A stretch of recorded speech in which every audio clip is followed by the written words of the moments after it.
Okay, got another thought for you this morning about those two words that you need to say to yourself. And of course, those two words, you've figured that out from hearing this before, is shut up. Yep, I have to tell myself, shut up sometimes when I'm thinking about my friends. Shut up in friendship. And I'm going to list some things that we unwisely and unknowingly say, and don't realize that we should shut up. But I'm telling you, we should shut up. Here's a question. Did you see her new glasses? You know, and the connotation there is, aren't those ridiculous? How about, why did Susie buy a house that had to have so much work done on it?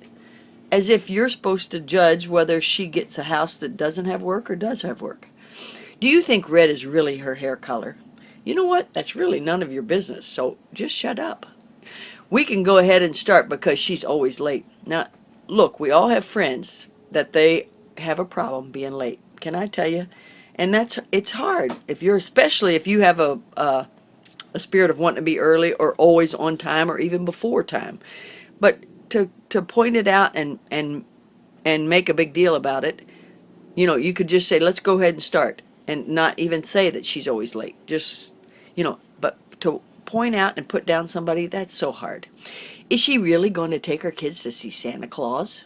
I don't do that. I can't believe he's dating. His wife hasn't been gone that long. Can you believe that we say things like this, ladies? I mean, to judge how long is enough for him to grieve. Have you seen Jane and her father? You know, that older man she's dating? Isn't that horrible? Just because a girl chooses to date somebody that may be a little older than her? She gave my son a demerit. Did you see what her son did? Because you feel so attacked because the teacher gave your son a problem, you have to attack back. Do you think her hair is too short? You know what? Why do you even ask somebody something like that? Is it your business to think it? You can't get her at home anytime, meaning that she's always out running the roads. Can I say that's another one of those situations that you shouldn't talk about?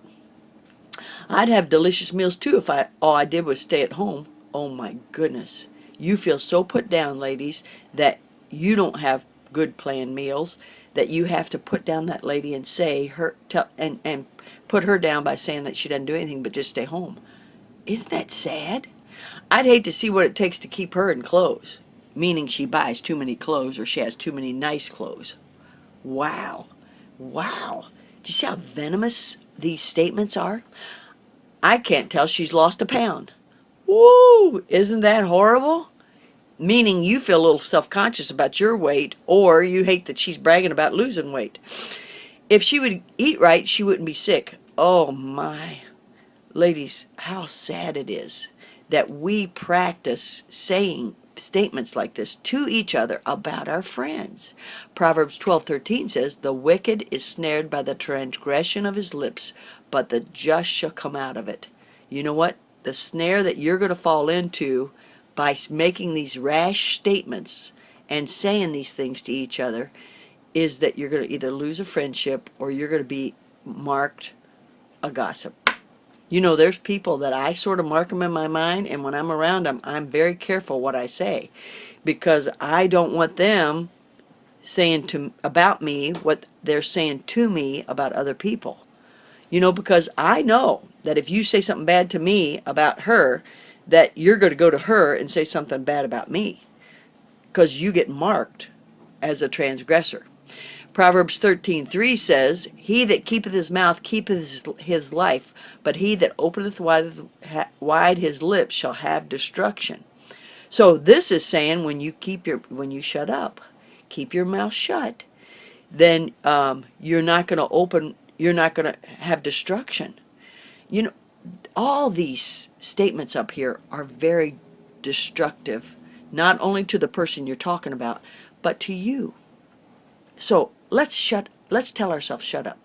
You think it. Look, I think bad thoughts all the time, but can I tell you, I try very hard not to actually say them. Now, I do mess up, and when I mess up, I say, shut up, Loretta.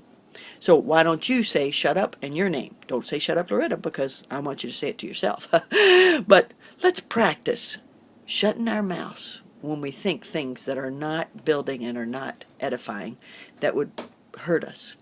Rejoice in the Lord always, and again I say rejoice.